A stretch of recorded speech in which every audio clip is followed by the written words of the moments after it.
दोस्तों नमस्कार, जोहार। चलिए जानते हैं झारखंड सूबा की ताज़ा खबरों को, लेकिन उससे पहले अगर आपने अभी तक इस चैनल को सब्सक्राइब नहीं किया तो सब्सक्राइब कर लें, जिससे कि आपको झारखंड सूबा की ताज़ा खबर रोजाना मिलती रहे। सबसे पहली खबर, धनबाद में फिर से धंस गया अवैध चाल। मैथन के मेढ़ा के पोराडीह में हुआ हादसा, 2 मजदूरों की मौत। बता दें कि धनबाद में अवैध खनन के दौरान चाल धंसने से 2 लोगों की मौत हो गई। घटना के बाद कोयला चोर आनंद फानन में 100 को लेकर फरार हो गए और ये घटना मैथन थाना क्षेत्र के मेढ़ा के पोराडीह में हुआ है। बता दें कि इलाके में अवैध खनन का कार्य जोरों पर है, पर पुलिस ऐसी किसी घटना से इनकार कर रही है।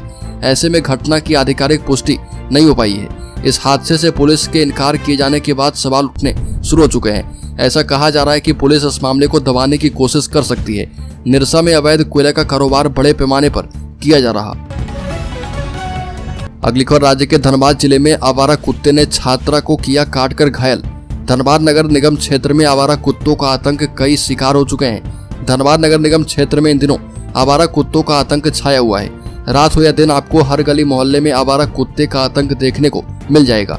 नगर निगम की ओर से आवारा कुत्तों को पकड़ने की कवायद हवाई साबित हो चुकी है, जिसका खामियाजा अब तक सैकड़ों लोगों को उठाना पड़ा। केंदुआडी थाना क्षेत्र के ऑफिसर कॉलोनी में कुत्ते ने क्लास 2 की छात्रा रोहिणी कुमारी को काटकर लहूलुहान कर दिया। स्थानीय लोगों की मदद से छात्रा को बचाया गया। अगली खबर, चतरा में चौकीदार बहाली पर अभ्यर्थियों ने किया बवाल। परीक्षा फिर से लेने की मांग की। चौकीदार बहाली का रिजल्ट जारी होते ही चतरा में परीक्षा में असफल अभ्यर्थियों ने जमकर बवाल काटा है। अभ्यर्थी का कहना है कि रिजल्ट बनाने में घोर अनियमितता की गई है। चतरा में चौकीदार भर्ती के लिए परीक्षा परिणाम घोषित होने के बाद असफल छात्रों ने काफी हंगामा किया। छात्रों का आरोप है कि एजेंट के द्वारा कई बार पैसा लेकर आने और नंबर बढ़वाने को कहकर मिलने के लिए बुलाया गया। लेन देन के चक्कर में गरीब अभ्यर्थी को दरकिनार किया गया। ये भी कहा कि अगर रिजल्ट बनाने में इतनी ही पारदर्शिता बरती गई है तो रिजल्ट के साथ अभ्यर्थी का नंबर भी जारी करना चाहिए था। अभ्यर्थी ने यह तक कह डाला कि एक गाँव में एक ही परिवार के 3 से 4 का इसमें रिजल्ट आ चुका है।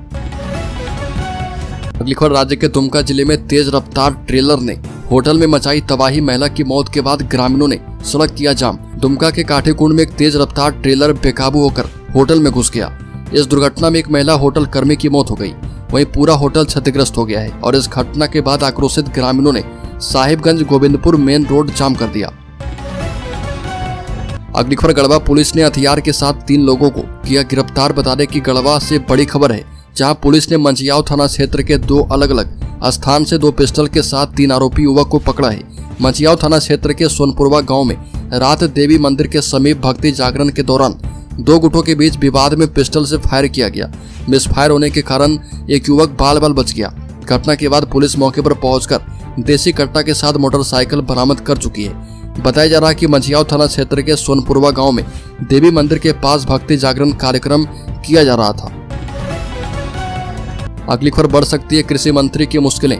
2 गवाह ने की है पहचान। बता दें कि दुमका कोर्ट MP MLA विशेष कोर्ट में गोड्डा के महाकामा से कांग्रेस विधायक एवं वर्तमान में कृषि मंत्री दीपिका पांडे सिंह से जुड़े मामले में विशेष न्यायाधीश SDJM मोहित चौधरी के न्यायालय में 2 गवाह की गवाही हुई, जिसमें महाकामा थाना क्षेत्र के तत्कालीन सहायक अवर निरीक्षक सुख नारायण मंडल की गवाही भी शामिल थी। और बताया कि उस समय के तत्कालीन थाना प्रभारी दिनेश कुमार सिंह ने उन्हें एक व्यक्ति की मृत्यु की समीक्षा रिपोर्ट तैयार करने के लिए महागामा रेफर अस्पताल भेजा था, जिसे तैयार कर रहे थे तभी भीड़ जमा हो गई और मृत्यु समीक्षा रिपोर्ट खींचातानी कर फाड़ दी।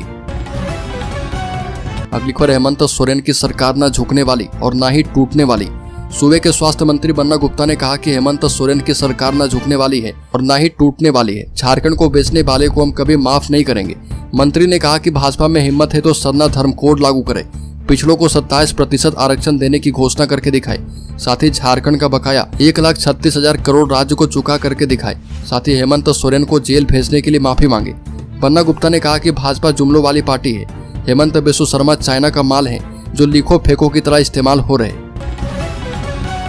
अगली खबर, झारखंड में पुलिस गश्ती वाहन की चपेट में आने से 2 युवकों की मौत। चालक के खिलाफ प्राथमिकी दर्ज। बता दें कि झारखंड के रामगढ़ जिले में पुलिस गश्ती वाहन की चपेट में आने से मोटरसाइकिल सवार 2 युवकों की मौत हो गई। घटना देर रात गोला थाने में हुई है और एक पुलिस अधिकारी ने बताया कि शवों को पोस्टमार्टम के लिए भेज दिया गया है। गोला थाने के प्रभारी अभिषेक प्रसाद ने बताया कि मृतकों में से एक के पिता तिरु मांझी की लिखित शिकायत के आधार पर गश्ती वाहन के चालक के खिलाफ प्राथमिकी दर्ज की गई है और बताया कि मृतक के पिता ने शिकायत में आरोप लगाया कि युवकों को पुलिस गश्ती वाहन से टक्कर मारी गई है। अगली खबर, भाजपा प्रदेश कार्यालय रांची में लगी आग, शॉर्ट सर्किट से एसी ब्लास्ट होने से लगी आग, फायर ब्रिगेड की टीम ने आग पर काबू पाया। बता दें कि बड़ी खबर राजधानी रांची से है, जहां भाजपा के प्रदेश कार्यालय रांची में एसी में शॉर्ट सर्किट से आग लग गई। घटना के बाद भाजपा कार्यकर्ताओं और अग्निशमन दल की मदद से आग बुझा लिया गया है। बता दें कि बीजेपी ऑफिस रांची में उस समय अफरा तफरी का माहौल हो गया जब भाजपा प्रदेश कार्यालय में रखा गया एक एसी ब्लास्ट होकर फट गया। एसी फटने के बाद उसमें आग लग गई। इसके बाद आनन फानन में बीजेपी कार्यालय में मौजूद कार्यकर्ताओं ने आग पर काबू पाने की कोशिश की, लेकिन आग पर काबू नहीं पाया जा सका। खबर, झारखंड में जेएसएससी की एक और नियुक्ति परीक्षा पर विवाद, लगातार क्रमांक वाले कई अभ्यर्थी हुए उत्तीर्ण। बता दें कि झारखंड में सरकारी नौकरी की एक और परीक्षा विवादों में फंस गई है। कुल 921 पदों पर नियुक्ति के लिए आयोजित नगर पालिका सेवा संवर्ग संयुक्त परीक्षा के रिजल्ट में गड़बड़ी के आरोप लग रहे और कुछ केंद्रों पर परीक्षा देने वाले लगातार क्रमांक के कई अभ्यर्थी उत्तीर्ण हुए हैं। छात्र युवा इसे सेटिंग का परिणाम बता रहे। कुछ संगठनों ने आंदोलन की चेतावनी दी है। अगली खबर, हिंदू लड़कियों के यौन शोषण को लेकर झारखंड सरकार लापरवाह। बता दें कि झारखंड में नाबालिग लड़कियों के शोषण के मामले हर दिन सामने आ रहे हैं। फिलहाल रांची के जेल रोड स्थित एक कॉलोनी में शर्मनाक घटना सामने आई है। इस इलाके में रहने वाली एक नाबालिग लड़की का यौन शोषण किया गया। नाबालिग लड़की गर्भवती हो गई है। राष्ट्रीय बाल अधिकार संरक्षण आयोग NCPCR के अध्यक्ष प्रियंक कानूनगो ने झारखंड सरकार पर ऐसे मामले में लापरवाही बरतने का आरोप लगाया। प्रियंक कानूनगो ने INS से बात करते हुए कहा कि धार्मिक संस्था होने के नाम पर किसी को भी बच्चों का शोषण करने का अधिकार नहीं मिल जाता। देश में कानून साफ और स्पष्ट है। झारखंड के रांची में 2018 में ये मामला सामने आया था, जिसमें नाबालिग दुष्कर्म पीड़िताओं को रखा जाता था और प्रसव के बाद उनके नवजात शिशुओं को बेच दिया जाता था। अगली खबर, झारखंड में 2 दिन आंधी और बारिश का अलर्ट। बता दें कि झारखंड में मौसम बदलने वाला है। मौसम विभाग की माने तो अगले 24 घंटे के दौरान झारखंड के कई हिस्से में गरज चमक और तेज हवाओं के साथ हल्की बारिश देखी जा सकती है। कुछ जगहों पर मध्यम बारिश का भी अनुमान है। मौसम वैज्ञानिकों का कहना है कि बंगाल की खाड़ी के उत्तरी भाग पर बने एक वेदर सिस्टम के चलते मैदानी इलाके में विभिन्न स्थानों पर बारिश वाला मौसम देखा जा सकता है। मौसम विभाग की माने तो झारखंड के कई जिले में ऐसा ही मौसम रहने का अनुमान है। अगली खबर, झारखंड में 100 से ज्यादा प्रशासनिक प्राधिकारियों को मिला प्रमोशन।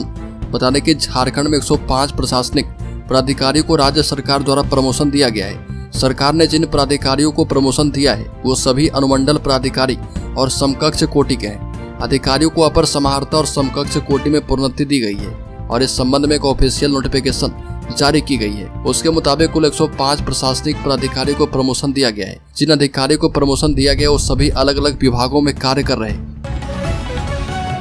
अगली खबर, रामगढ़ में पुलिस को देखकर भाग रहे 2 लोगों की PCR वैन की चपेट में आकर मौत। बता दें कि रामगढ़ जिले के कोला थाना क्षेत्र स्थित कुसगे गढ़ा में PCR वैन की चपेट में आने से 2 लोगों की मौत हो गई। जानकारी के मुताबिक दोनों व्यक्ति बाइक पर कोयला लेकर जा रहे थे और पुलिस को देखकर दोनों व्यक्ति बाइक को रोककर पैदल भागने की फिराक में थे।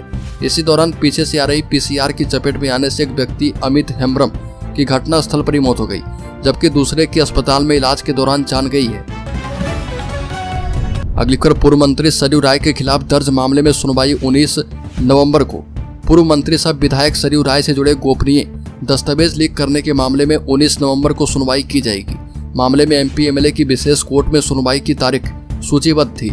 सरयू राय की ओर से कोई उपस्थित नहीं हुआ और कोर्ट ने अगली सुनवाई की तारीख 19 नवंबर निर्धारित की है। मामले में सरयू राय पर समन जारी है और कोर्ट ने दाखिल चार्जशीट पर 24 अगस्त को संज्ञान लेते हुए समन जारी किया है। अगली खबर, पूर्व मंत्री आलमगीर आलम समेत 8 की पेशी, बढ़ी हिरासत अवधि। ठेकों में कमीशन खोरी से प्राप्त बड़ी रकम की मनी लॉन्ड्रिंग करने के मामले में आरोपी पूर्व मंत्री आलमगीर आलम, निलंबित चीफ इंजीनियर वीरेंद्र राम समेत 8 आरोपियों की न्यायिक हिरासत अवधि PMLA कोर्ट ने बढ़ा दी है। इससे जेल में बंद आरोपियों को VC के माध्यम से कोर्ट में पेश किया गया। वहीं जमानत पर चल रहे 3 आरोपियों ने कोर्ट के समक्ष हाजिरी लगाई है। कोर्ट ने अगली पेशी की तारीख 12 नवंबर निर्धारित किया है।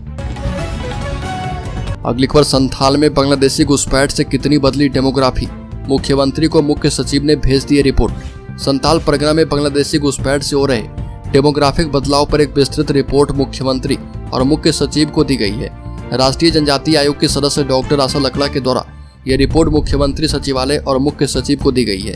रिपोर्ट में डॉक्टर आशा लकड़ा ने बताया कि संताल परगना में डेमोग्राफी परिवर्तन पर आयोग के द्वारा राज्य के 19 जिले में आदिवासी एवं सामाजिक संगठनों के साथ बैठक की गई है। इसके साथ ही प्रदेश की जनजातियों के विभिन्न क्षेत्रों का दौरा एवं जनजातीय छात्रावासों एवं संस्थानों का निरीक्षण किया गया। डॉक्टर लकड़ा ने कहा कि उक्त रिपोर्ट को पढ़ने से पता चल जाएगा कि जनजातियों के रोटी बेटी और माटी को किस प्रकार से छीना जा रहा, साथ ही उनके सांस्कृतिक, धार्मिक एवं पारंपरिक संस्थानों को बदला जा रहा। अगली खबर, विद्यालयों का आवंटन दुर्गा पूजा से पहले दे सरकार। उर्दू शिक्षक संघ। झारखंड राज्य उर्दू शिक्षक संघ ने झारखंड राज्य के गैर सरकारी सहायता प्राप्त प्रारंभिक एवं अल्पसंख्यक विद्यालय में कार्य करने वाले शिक्षक एवं शिक्षकेतर कर्मचारियों के बकाया वेतन भुगतान के लिए आवंटन दुर्गा पूजा से पहले देने की मांग की। केंद्रीय महासचिव अमीन अहमद ने सरकार से मांग करते हुए कहा कि वर्ष का एक बड़ा त्योहार दुर्गा पूजा शुरू हो चुका है, लेकिन महीनों से इन शिक्षकों एवं कर्मियों को वेतन नहीं मिला है। वेतन के अभाव में शिक्षकों, कर्मियों और उनके परिवार की महिलाओं और बच्चों में त्योहार की उमंग फीकी पड़ गई है और राज्य सरकार को इस पर त्वरित ध्यान देने की आवश्यकता है। अगली खबर, झारखंड के शेयर होल्डर्स इन्वेस्टर्स के लिए बड़ी खबर। जियो फाइनेंशियल ब्लैक रॉक के म्यूचुअल फंड बिजनेस को सेबी की मंजूरी। जियो फाइनेंशियल सर्विसेज और ब्लैक रॉक के ज्वाइंट वेंचर को भारत में म्यूचुअल फंड सेक्टर में एंट्री के लिए market regulator security exchange board of India ने इन प्रिंसिपल अप्रूवल दे दिया है। जियो ने स्टॉक एक्सचेंज फाइलिंग में इस बात की जानकारी दी। म्यूचुअल फंड के लिए दोनों कंपनियों को स्पॉन्सर्स के रूप में काम करेगी और जियो ने एक्सचेंज फाइलिंग में कहा कि अभी रजिस्ट्रेशन के लिए सेबी से फाइनल अप्रूवल मिलना बाकी है।